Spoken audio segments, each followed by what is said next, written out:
इस देश के संविधान के उस पन्ने को ये फाड़ दें ना अपने हाथ से, जिसमें ये लिखा हुआ है कि आज़ादी है आपको अपनी आवाज़ उठाने के लिए। मुझे लगता है कि ये आंदोलन इतनी आसानी से ख़त्म नहीं होगा और होना भी नहीं चाहिए।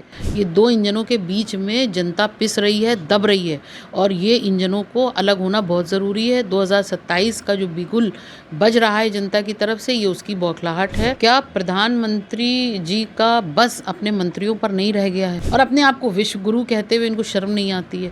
दिल्ली के जंतर मंतर पर सोनम वांगचुक का जो प्रोटेस्ट चल रहा था उसको पुलिस ने ज़बरदस्ती ख़त्म कराने का प्रयास किया है और वहाँ की जगह खाली करा ली गई। उनको रात में पुलिस उठा ले गई क्योंकि 20 तारीख को बड़े प्रोटेस्ट का ऐलान किया था विपक्ष ने।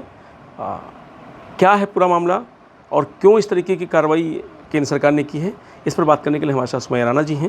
सुमैया जी, कैसे देखती हैं सोनम वांगचुक, क्योंकि वहाँ तो शांतिपूर्ण प्रदर्शन चल रहा था, कोई किसी को कोई परेशान नहीं कर रहा था, कहीं किसी की कोई समस्या नहीं थी?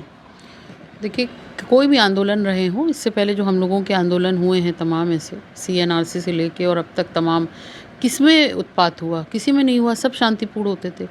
तो इनको इससे मतलब नहीं है कि कोई शांतिपूर्ण हो या कुछ हो, इनको सिर्फ इससे दिक्कत है कि इनके खिलाफ कोई आवाज़ें ना उठने पाएँ।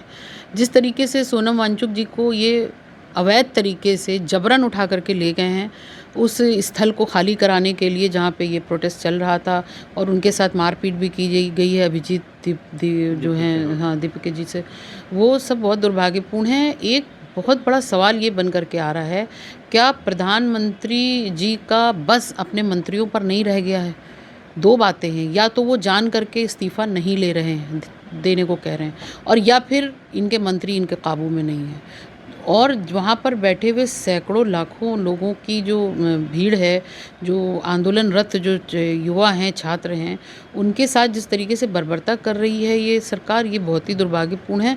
और मैंने आपसे भी कुछ दिन पहले भी कहा था कि ये एक बड़े अनशन या आंदोलन की तरफ देश को ले जाने का काम कर रहे हैं। क्योंकि आप ये देख लीजिएगा कि जो 20 तारीख का प्रोटेस्ट था, जिसमें इनको ये लग रहा था कि पता नहीं कितने लोग शामिल हो जाएंगे, तो क्या इस देश के संविधान के उस पन्ने को ये फाड़ दें ना अपने हाथ से, जिसमें ये लिखा हुआ है कि आज़ादी है आपको अपनी आवाज़ उठाने के लिए, वरना देश को कलंकित कर रहे हैं, यहाँ के संविधान को कलंकित कर रहे हैं।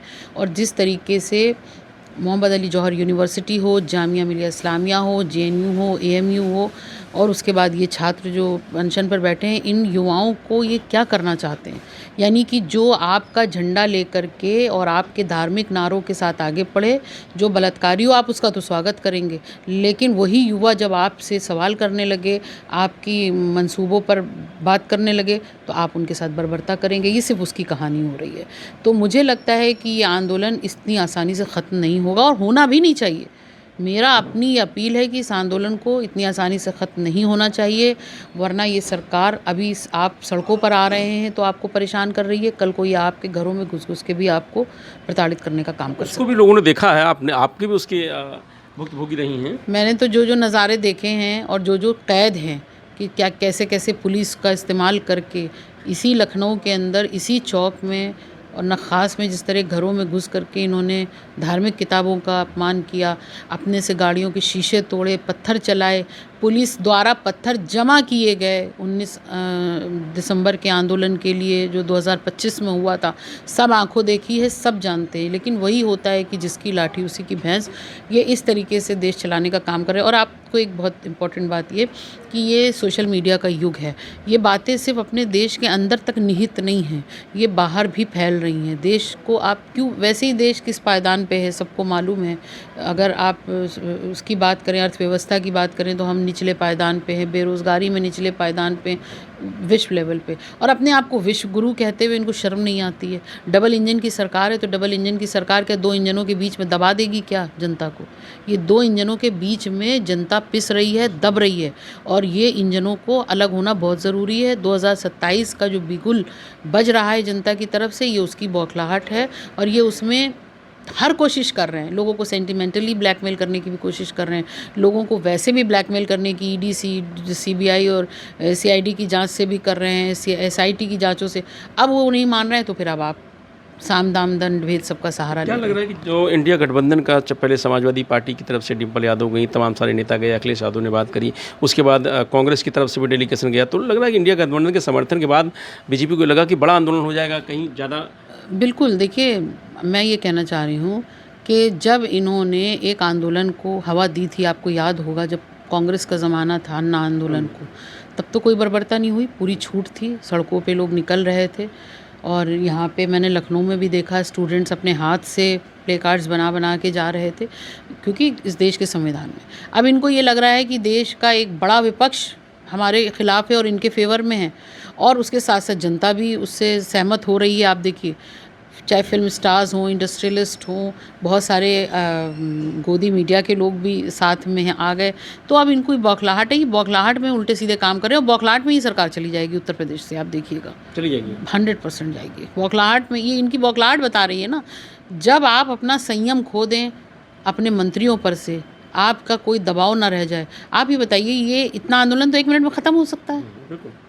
आप कहिए कि ठीक है, इनसे इस्तीफ़ा लिया जा रहा है और इस पे जांच होगी, अगर वो निकल जाते हैं तो इस्तीफ़ा बना रहेगा, और नहीं वो होते हैं तो वापस इनकी बहाली कर दी जाएगी। एक नॉर्मल केस में जांच में होता है, लेकिन ये नहीं ले रहे हैं। इसके पीछे भी कौन सी बड़ी साजिश है, ये क्या करना चाह रहे हैं, कौन सा बड़ा दंगा कराना चाह रहे हैं, कितने लोगों को ये चाह रहे हैं कि वो उनकी जानें चली जाएं, इसके पीछे कुछ नहीं, ये कुछ भी कर सकते हैं। अयोध्या को लेकर के जब ये कहा जाता है कि दूध का दूध पानी होना चाहिए चढ़ावा चोरी में, तो मुख्यमंत्री कहते हैं कि हनुमान गढ़ी की सीढ़ियों पर नमाज पढ़ाई गई थी।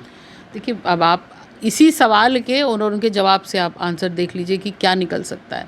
कि ठीक है, जो कुछ पढ़ाई गई थी, जो कुछ हुआ, अब राम मंदिर पूरी तरीके से अल्हम्दुलिल्लाह बन चुका है, और कोर्ट ने उसको पारित किया, देश के मुसलमानों ने सर झुका के उसको एक्सेप्ट किया, और भगवान श्री राम के उस मंदिर पर किसी का ऑब्जेक्शन आज भी नहीं है और ना कभी होगा।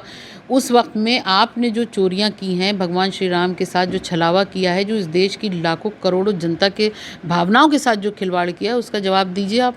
वो जवाब देना ना पड़े उसके लिए तमाम तरह से डाइवर्ट कर रहे हैं। अब देखिए, जो ये काम किया है वो कहीं कहीं से चढ़ावा चोरी को भुलवाना चाहते हैं। जैसे जो एप्स्टीन फाइल वाला मामला आया था, उसको दबाने के लिए बहुत सारे काम किए गए, वो तो इंटरनेशनल लेवल पे भी किए गए, नेशनल लेवल पे भी किए गए।